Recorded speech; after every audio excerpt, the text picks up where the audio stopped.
Thank you for staying with us on Maya Secrets. And as I promised you last week, we have invited Dr. Tim Byers to join us again to talk about what we can do to prevent colorectal cancer.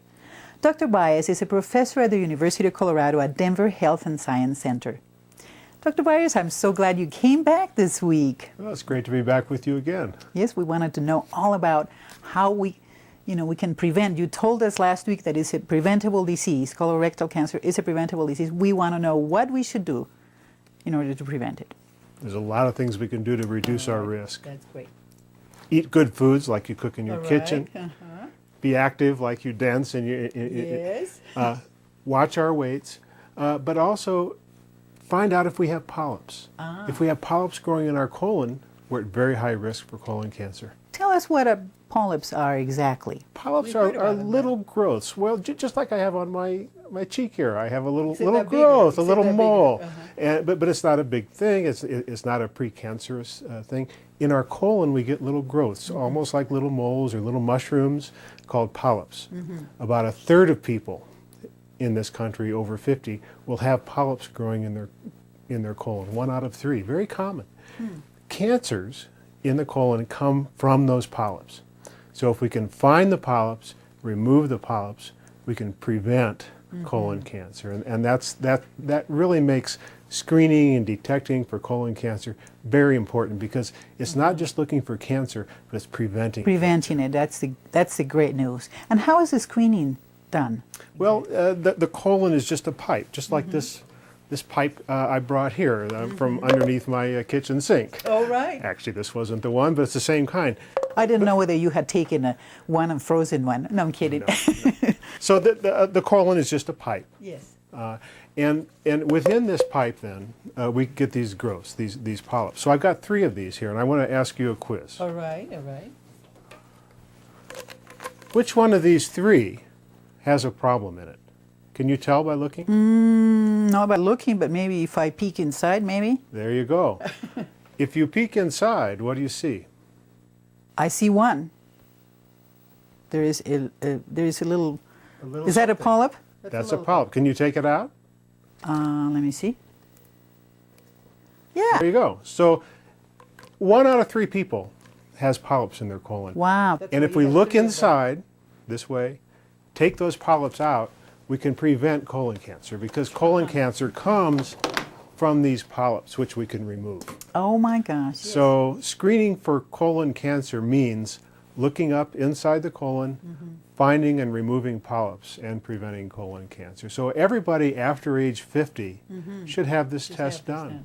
Men and women both. Men and women both. It's an equal opportunity disease.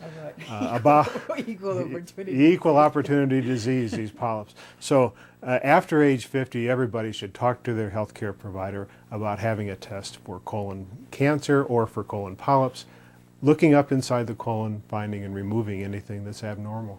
I know that there's different types of screenings. Can you tell us a little bit about the different types? Yeah, when these polyps grow, or when cancer grows, sometimes they will bleed because they're abnormal, and they bleed a little bit. So one test is to test your stool to find out if there's hidden blood in the stool. So that's why they give you a little package, a cardboard package, to put samples. That's it. And then you reach in the toilet, and on 3 different days with 3 different samples, you put them in there, and then you mail them in, and then in the laboratory at the doctor's office, they determine if there's any hidden blood in there. If there is, then the next step is to have somebody look up inside of your colon. I see. Another option, which is increasingly popular, which is actually the option I chose for myself, is to just have somebody look up in your colon anyhow. I see. Because not all of these polyps bleed. Sometimes they do, sometimes they don't. And so for myself and for my patients, I say, after you're 50, when there's a higher risk of having polyps, have somebody take a look up inside your colon and see if you have anything wrong. And is that the colonoscopy? It's called a colonoscopy. In other words, you spy in the colon. There you go. You check into the uyuyuy with the camera. It's an uyuyuy scope. All right. And there are two types of scopes. There's All a right. colonoscopy scope that's long enough to look through the whole colon, and there's something called a sigmoidoscopy scope that's only about half as long that just looks in the left half or the lower half of the colon. Both of them are good tests. One is a little harder to have done than the other. The colonoscopy requires more of a preparation the night before to make sure your entire colon is clean. But both are very good tests. In fact, I'm having a guest on our 4th episode that is going to tell us all about his expectations and what really happened. He's going to give us his testimonial that it's not really that bad. Oh, so he had one, and he's going to Yeah, that's my tell husband. It's my husband, and I'm bringing him so he can tell us all about it. Did you bug him to have him get it done? No, actually not. He was really good. He was really well because I had cancer before. You know, there's the scare is there. So, you know, so I'm glad that he did it. All of us over 50, men and women, should have this test done. We should ask our healthcare provider, do I have anything wrong in my colon? Do I have polyps? And the healthcare provider will look and say, well, I don't know. I have to look in the right direction. Now, you talk about polyps again. Does that mean that all the polyps are cancerous?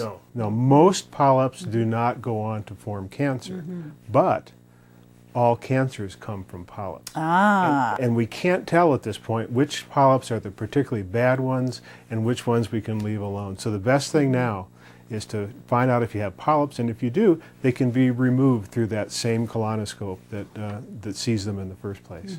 Is there any other preventive measure that is available to us? Yeah, we can lower our risk. We can be physically active, we can watch our weight, we can eat a lot of fruits and vegetables like you cook in your kitchen. We can eat a little bit less red meat. Red meat increases risk.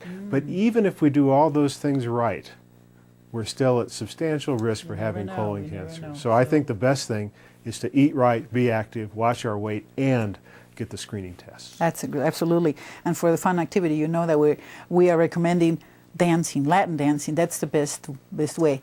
Latin dancing, and now we have one more thing, which is do the screening. Do the screening. Well, I'd like to do a study and see if active Latin dancing reduces risk. So maybe we can do that study at the university. That sounds really good. And we also want to know, of course, once we get the results, and you know, if there's we are unlucky, we have cancer, what to do about it. Would you come next week and talk to us about all the treatments? I'd love to talk about it. There's been tremendous advances in treatment. I'd love to speak with you about it some more. Great, that would be great. I'm so glad that you were here to tell us all about this, and especially to tell us that this is preventable. So thank you very much. And yes, we'll be looking for you next week. I'll be here. So my dear friends, you and I have another day next week with Dr. Byers. He'll be here to tell us about current treatment options for colorectal cancer. Don't miss it. And if you want more information, please call or write to us at the address and phone number on the screen, or visit us at mayas-secrets.com. Don't forget the dash, okay? And now let's go to my patio for some dancing. You know, he recommended that's what the doctor ordered. So see you there.